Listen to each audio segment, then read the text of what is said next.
കർഷക തൊഴിലാളി പ്രസ്ഥാനം, അദ്ദേഹമാണ് കർഷക തൊഴിലാളികളെ പോയി കുട്ടനാട് പോയി സംഘടിപ്പിച്ച് എടുത്ത നേതാവാണ്. കർഷക തൊഴിലാളി പ്രസ്ഥാനത്തിൻ്റെ 50-ാം വാർഷികം ആലപ്പുഴയിൽ ആഘോഷിക്കുമ്പോൾ അത് ഉദ്ഘാടനം ചെയ്യാൻ അന്നത്തെ പാർട്ടിയുടെ അഖിലേന്ത്യാ ജനറൽ സെക്രട്ടറി ഹർകിഷൻ സിംഗ് സുർജിത്ത് വന്നിരുന്നു.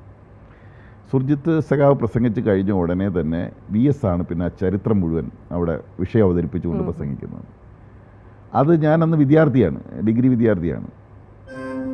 ആ വിദ്യാർത്ഥിയായിരിക്കുന്ന ഞാൻ ആ പ്രസംഗം മുഴുവൻ കേട്ടിരുന്നിട്ട് അത് അതേപടി തന്നെ കർഷക തൊഴിലാളി പ്രസ്ഥാനത്തിൻ്റെ അരനൂറ്റാണ്ടത്തെ ചരിത്രം എന്ന ഒരു ലേഖനം, ഒരു VSൻ്റെ പ്രസംഗത്തെ ബേസ് ചെയ്തുകൊണ്ട് മാത്രം ഒരു ലേഖനം കലാകൗമുദി വാരികയിൽ എഴുതി.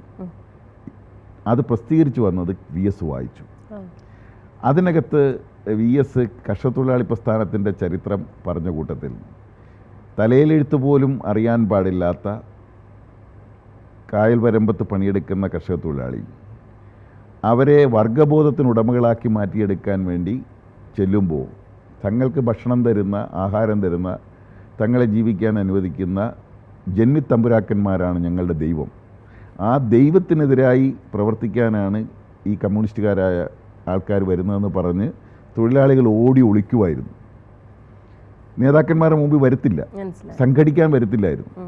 അവരെ സംഘടിപ്പിച്ചു കൊണ്ടുവരാൻ വേണ്ടി പല പരിശ്രമങ്ങൾ നടത്തിയപ്പോൾ ആ പരിശ്രമത്തിൽ ഒന്നാണ് VSൻ്റെ യൂണിവേഴ്സിറ്റി ബിരുദധാരികൾ പ്രസംഗിക്കുന്ന പോലെയുള്ള ചതുര വടിവിലൊന്നും പ്രസംഗിക്കാതെ പാവപ്പെട്ട തൊഴിലാളിക്ക് മനസ്സിലാകുന്ന ഭാഷയിൽ പ്രസംഗിക്കാൻ തുടങ്ങിയപ്പോഴാണ് VSന് ഈ ശൈലിയും ശീലങ്ങളും കടന്നുകൂടിയത്.